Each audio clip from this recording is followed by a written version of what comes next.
జగిత్యాల జిల్లా కేంద్రంలోని ఇందిరాభవన్లో పట్టభద్రుల ఎమ్మెల్సీ తాటివర్తి జీవన్ రెడ్డి సోమవారం విలేకరుల సమావేశంలో మాట్లాడారు.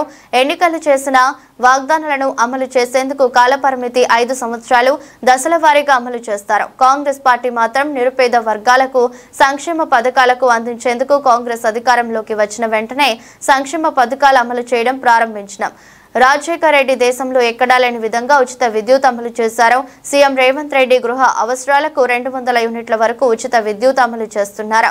వంట గ్యాస్ మహిళలకు ఆర్థిక భారం పడకుండా 3 నెలల్లో అమలు చేసిన ఏక మొత్తంలో రుణమాఫీ చేయడం కాంగ్రెస్ పార్టీకి మాత్రమే సాధ్యమైందన్నారు.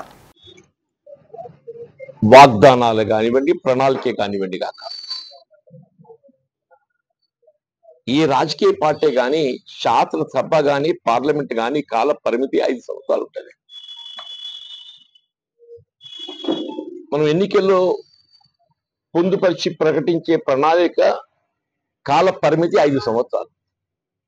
అంటే 5 సంవత్సరాల కాలం లోపల దాన్ని అమలు చేయాలనే సంకల్పంతో స్టేజ్ బై స్టేజ్ అమలు చేస్తారు. కానీ కాంగ్రెస్ పార్టీ 5 సంవత్సరాల కాల పరిమితి కలిగి ఉన్నప్పటికీ కూడా ఆ విధంగా కాకుండా వీళ్ళ నిరుపేద వర్గాలకు అందింప చేయవలసినటువంటి ఒక సంక్షేమ కార్యక్రమాల ప్రాధాన్యత దృష్ట్యా వీళ్ళ ఉచిత రవాణా సౌకర్యం right from the day beginning అని చెప్పంటున్నా. 7th నాడు ముఖ్యమంత్రిగా రేవంత్ రెడ్డి గారు బాధ్యతలు చేపడితే 9th కి అమలు తీసుకొచ్చింది.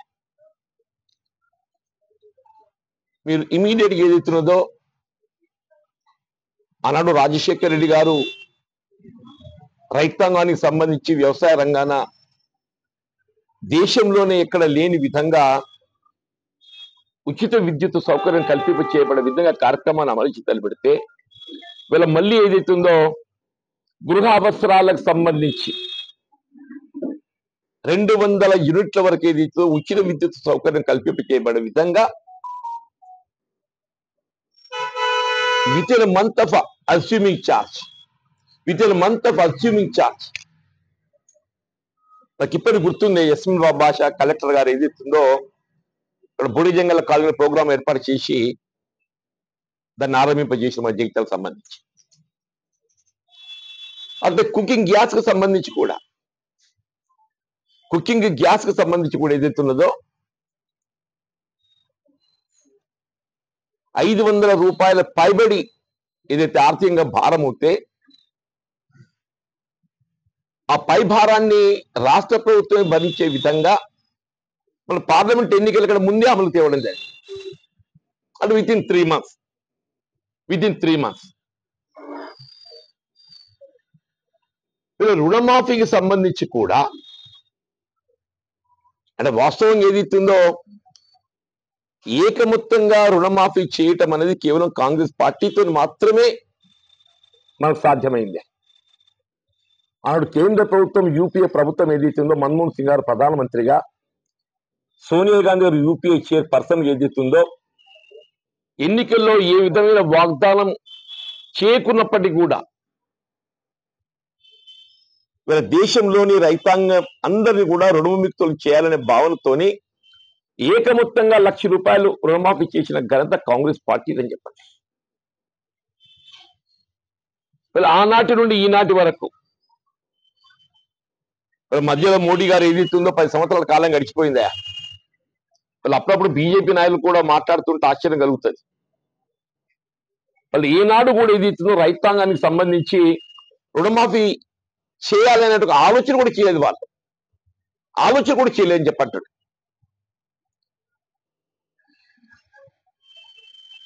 ఇప్పుడు వాళ్ళేంటి ప్రధానమంత్రి కిసాన్ యోజన ఏదైతే ఉన్నదో రైతు ఎంత కమతం కలిగి ఉన్నప్పటికీ కూడా ఆ రైతుకు వాళ్ళు అనుగూర్చే లబ్ధి ఎంత 6,000 రూపాయలు మాత్రమే. ప్రధానమంత్రి కిసాన్ యోజన కింద కేంద్ర ప్రభుత్వం రైతాంగానికి అనుగూర్చేటువంటి రాయితీ ఇంత కమతం ఉన్నప్పటికీ 10 ఎకరాలు ఉన్నా కానీ ఆ రైతుకు అనుగూర్చే లబ్ధి 6,000. అది 3 విడతలుగా, అది కూడా 3 విడతలుగా.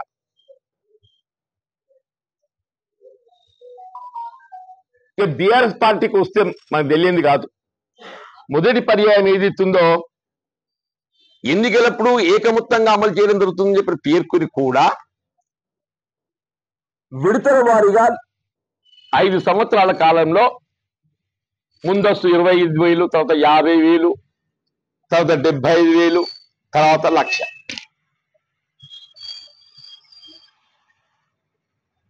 రెండో పర్యాయానికి వచ్చే వరకల్లా మళ్ళీ అదే విడతల వారికి చేయడం జరుగుతుందని చెప్పి పేర్కొని 25, 50, 75 వరకు చేశారా.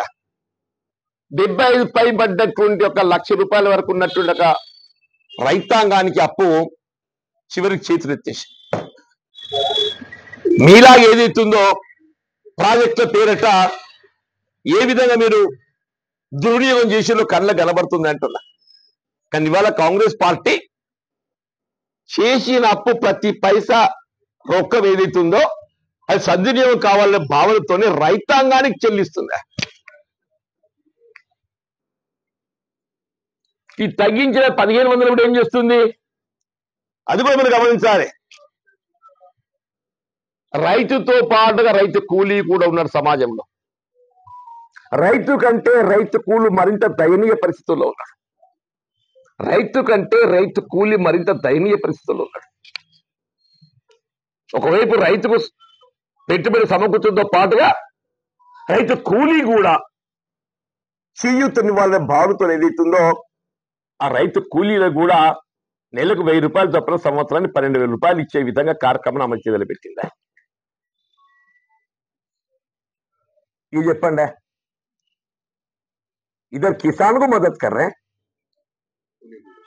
किसान के साथ साथ मजदूर को भी मदद दे रहे. किसान के साथ ही साथ मजदूर को भी मदद देना. మీరు ఏమైనా ఆలోచన చేసినారే రైతు కూలీలకు మద్దతు చేయాలని చెప్పని.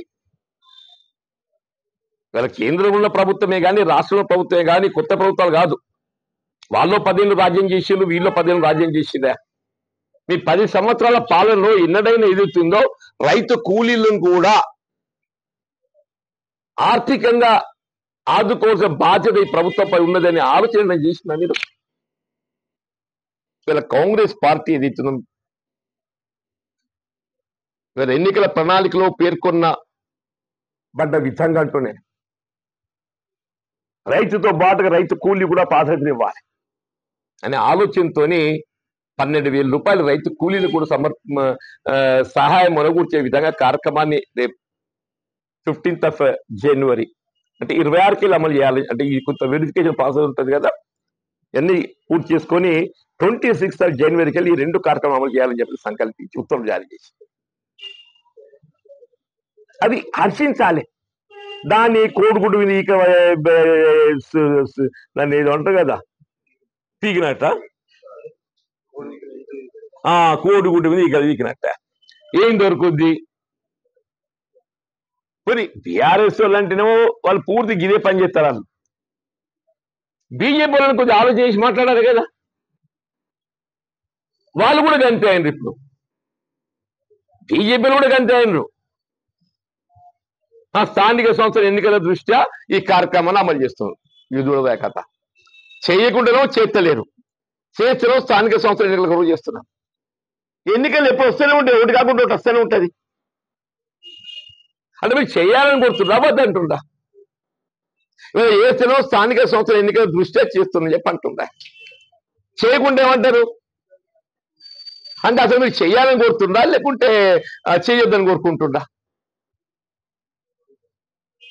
ఇక ఎలక్షన్ నోటిఫికేషన్ లేదు. ఎలక్షన్ నోటిఫికేషన్ వచ్చిన తర్వాత ఏదైనా నూతన విధాన ప్రక్రియ అమలు చేస్తే నిబంధనలు ఉంటాయి. ఎన్నికల నోటిఫికేషన్ ప్రక్రియ వెలువడేంత వరకు ఏదైతుందో ఏ విధమైనటువంటి ఒక విధాన ప్రక్రియ చేపట్టడానికి ఏదైతే ప్రభుత్వానికి వెసులుబాటు ఉంటుంది.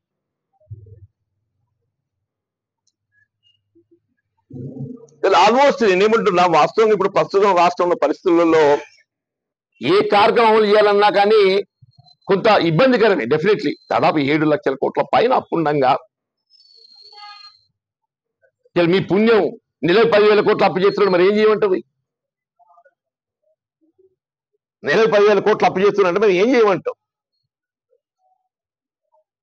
నువ్వు పరిస్థితి అలా తయారు చేసి పెట్టినావు, పరిస్థితి అలా తయారు చేసి పెట్టినావు నువ్వు.